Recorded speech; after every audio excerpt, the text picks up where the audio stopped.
Hi, my name's Jonny Lawrence, your performance coach, and welcome to Life Talk.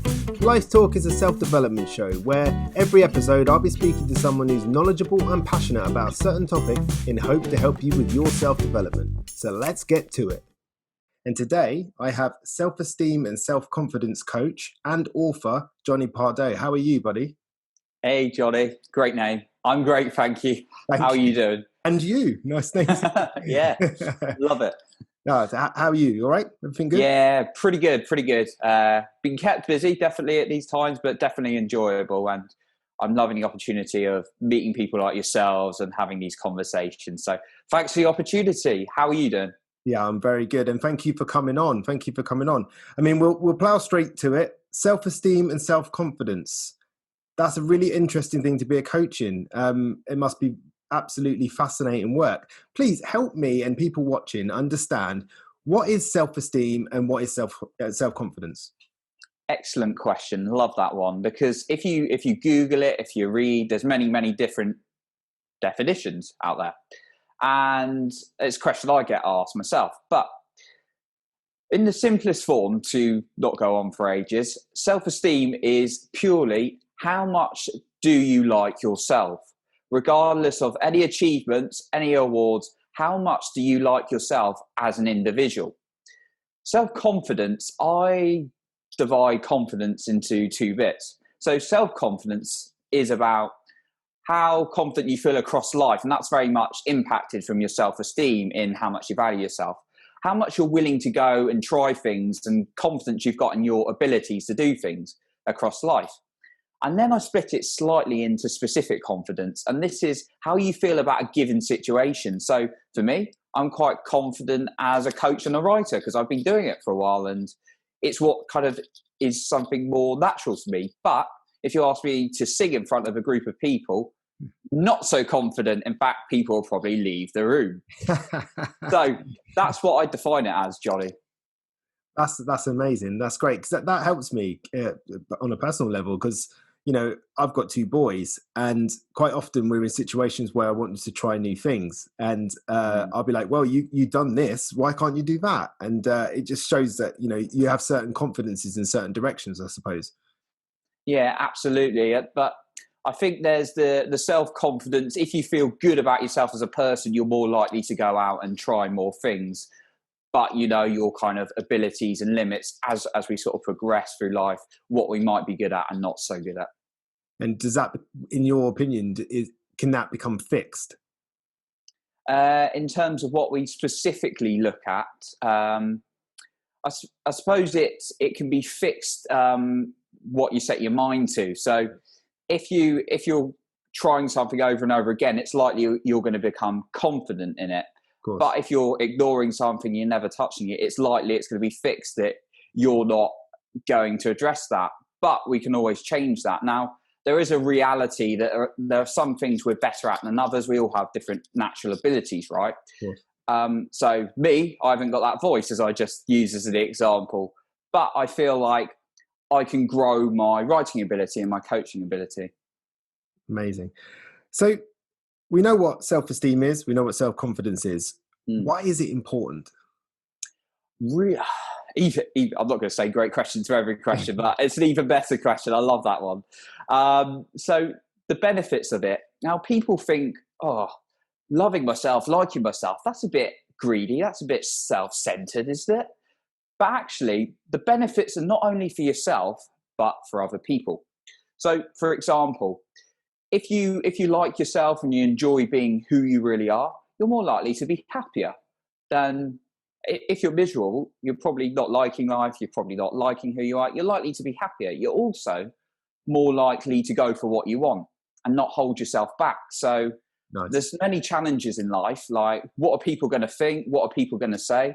But if we've got that more added level of confidence towards something, we're more likely to go towards it. But there's also the other side. How is it not selfish? Well, think about this, Jonny. When you're around someone who's really upbeat and positive, they bring a great vibe. How do they usually make you feel? Yeah. It's intoxicating. Yeah, it's intoxicating. So the benefit can be that you spread it onto other people. If you're working on your self-esteem and confidence, it can be contagious. as negativity can be contagious. But also by putting yourself out there and sharing what you're good with the world, like if you're that talented writer, that talented painter, that talented speaker, if you're not holding yourself back and you're putting it out, you're helping other people as well. So that's always how I see it. It's, in fact, for me personally, if I wasn't going through my fears and insecurities of what are people going to think in the first place, I'd be selfish in some way, that I'm not giving value to other people. So I think when people think about, oh, loving yourself is selfish, it's actually selfless, because you can give more of yourself to the world. I could applaud that. That's a fantastic description of it. I mean, the other thing as well is there are certain jobs out there that require a certain level of confidence. I mean, for example, I wouldn't want to sit on the aeroplane where the pilot says, "I think I can get you there. We'll give it a shot, shall we?" I want a really quite confident pilot flying my plane. Yeah. So yeah, I plenty of planes. I'm just imagining now. So yeah. Yeah, or even the surgeon. Imagine the surgeon tells you, I think I can sort this out. No, thanks. Yeah, I've had a couple of them as well, actually. So oh, no. Yeah, I'm picturing it, yeah. Well, that's interesting. That's another perspective again. I mean, it's a fascinating topic, I think. No, I can see why you've chosen to coach in it. I mean, you must encounter some really wonderful people and some unique situations. Yeah, absolutely. And I mean, I coach one-to-one and I have people reach out. And although there's differences in what their situations are, what we've all gone. And by the way, I'd like to say this message, that don't compare your bad to someone else. Don't think because someone's got worse that you shouldn't be feeling bad. It's, it's okay to be in that position and acknowledge your feelings, that you're not feeling so great. But obviously I want to help people as much as possible feel good about them with the tips and tools I give. Yeah. But yeah, there's variety, but there's a couple of common ones that pop up. It's usually the imposter syndrome, and that's around feeling like you're not good enough or you're not the right person to be doing something, even though you really want to. Yeah. And then there's fear. People are like, oh, what? And it's usually around fear of what are others going to think. So yeah, although there's different situations, people wanting to do different things, there are some common patterns I pick up. So my next question was, well, obviously we've identified what self-esteem is, what self-confidence is. We know now why it's important. What can we do to improve it? Now, you just said something there that I'm specifically interested in. I want you to answer the question in full, but I am interested in the whole imposter syndrome thing, because it's something, if I'm honest, I've encountered a few times myself. So talk more about that and what you can maybe do about it, maybe some techniques that you can use to overcome it. Absolutely. Imposter syndrome is very common. In fact, I'd be surprised if any human being didn't experience it at some point. And if they said they hadn't, I wouldn't fully trust their answer, to be perfectly honest. I think it's a natural human reaction. Now, what imposter syndrome is, it's you're going out of your safe area, like your comfort zone, as you probably talk about a lot. And your comfort zone is what you're used to, and it's what your brain wants you to stay in. Now, you've got a survival instinct in your brain, the limbic part of the brain. Now, what that's trying to do is just keep you safe, keep you in what's familiar, rather than facing dangers and new things. So when you try something new, there's often this feeling of negativity and don't do that, that's new.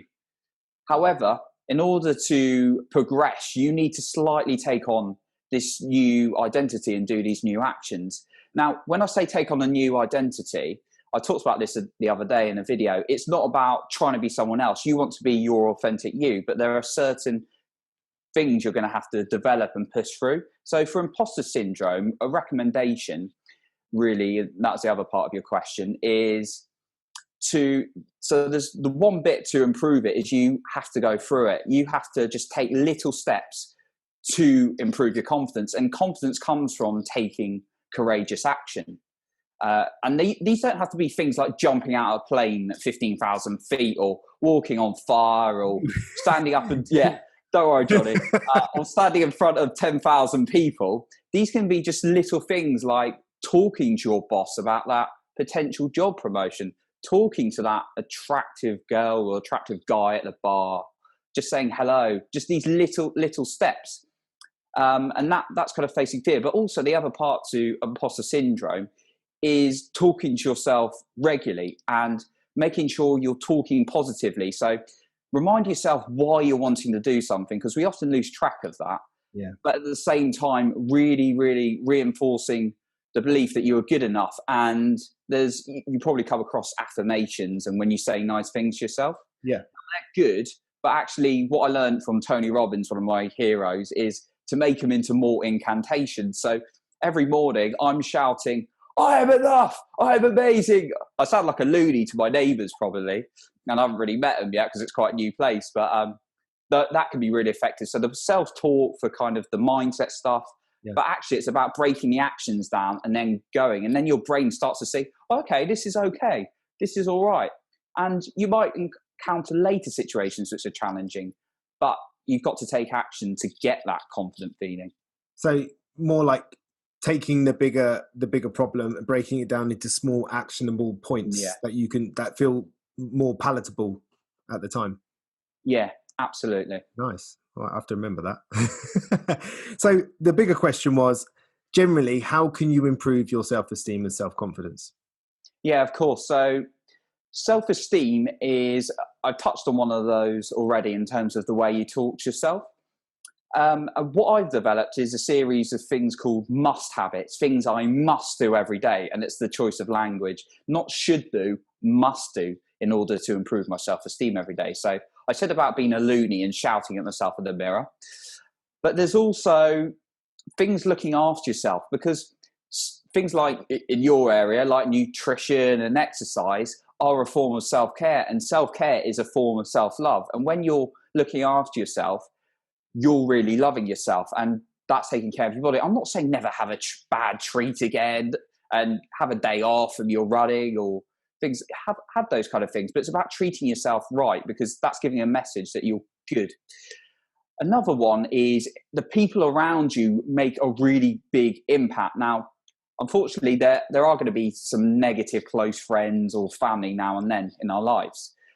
But if we can try and reduce the amount of time of what they're saying, that's good. But we do have choices over friends quite a lot of the time. So find those groups who like the same thing, and find those people who have the same interest, because that's going to rub off on you. And at one point, there's loads I could give, but I'm going to say the music and the information you're listening to. Now, music, I didn't realize this until, a good year ago, but actually the music you listen to has quite a lot of an impact on your self-esteem. Because if you're listening to songs about heartbreak and being upset and being lonely, that's going into your system as well. Now, I listen to some songs like, there's one song, for example, called Unstoppable by an artist called Sia. She's in David Guetta, the famous DJ. But the song goes, I'm unstoppable, I'm so confident. I listen to that every single day.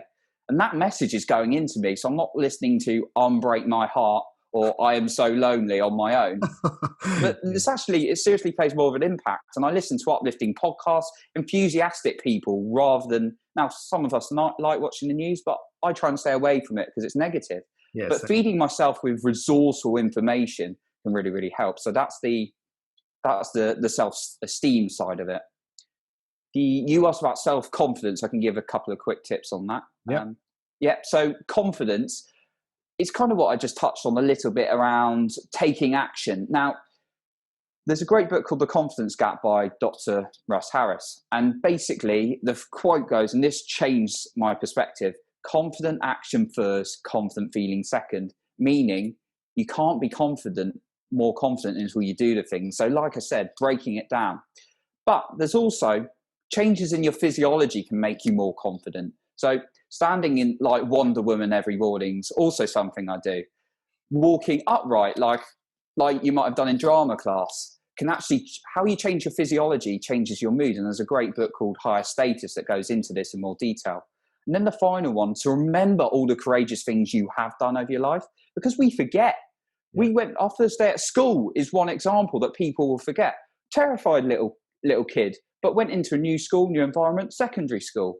And then anything else, you've probably got loads of achievements, but we dismiss it. So remembering to remind ourselves of those is a really important thing to do regularly. So hopefully that answers your questions. But it does, Jonny. I mean, it never ceases to amaze me, and no matter what I come to learn and people I come to meet, the answers are often simple and obvious, and what you're saying sounds simple and obvious and very, very believable and, you know, credible, really, if I'm honest. So I'm really grateful for that.